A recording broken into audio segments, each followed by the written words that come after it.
Hey everybody, it's Lon Seidman. It's time for another unboxing. We're going to have a full review of this very soon on the main channel at lon.tv.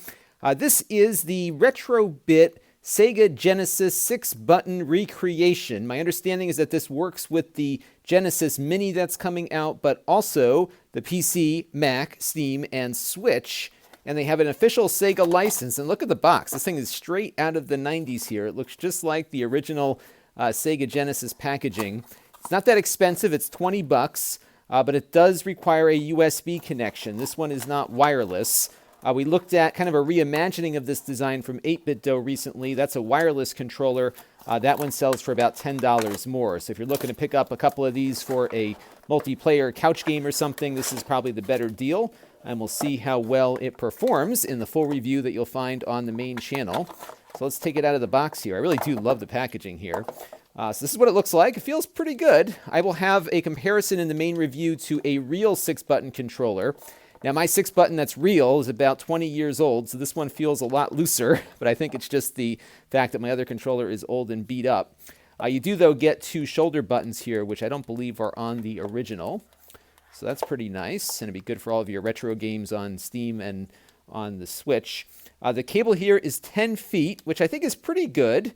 I guess there's probably a limit to how long these cables can be, but I think it's a good amount of length to get out from your television, but maybe a little bit longer would be even better, because I think the bigger your TV, the further back you want to sit. I'm going to see how this works upstairs in my home theater environment.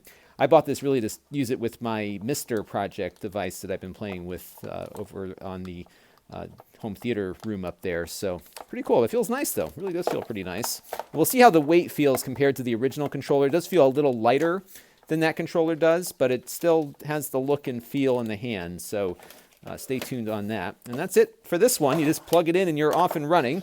It will work in X input mode along with the standard Bluetooth controller mode, the HID mode, I believe. So there's a way to switch it, I think, using a button combination here on the controller. So we'll explore that in the full review as well. So a lot more to come on this on the main channel at lon.tv, so stay tuned.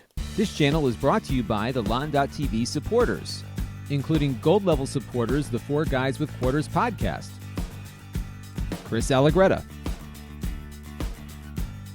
Tom Albrecht, Mike Talbert, Brian Parker, and Kalyan Kumar.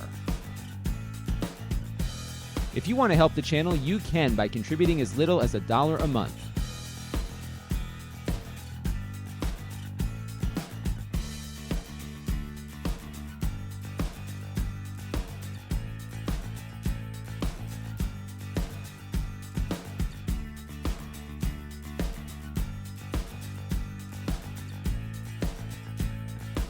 Head over to lon.tv/support to learn more.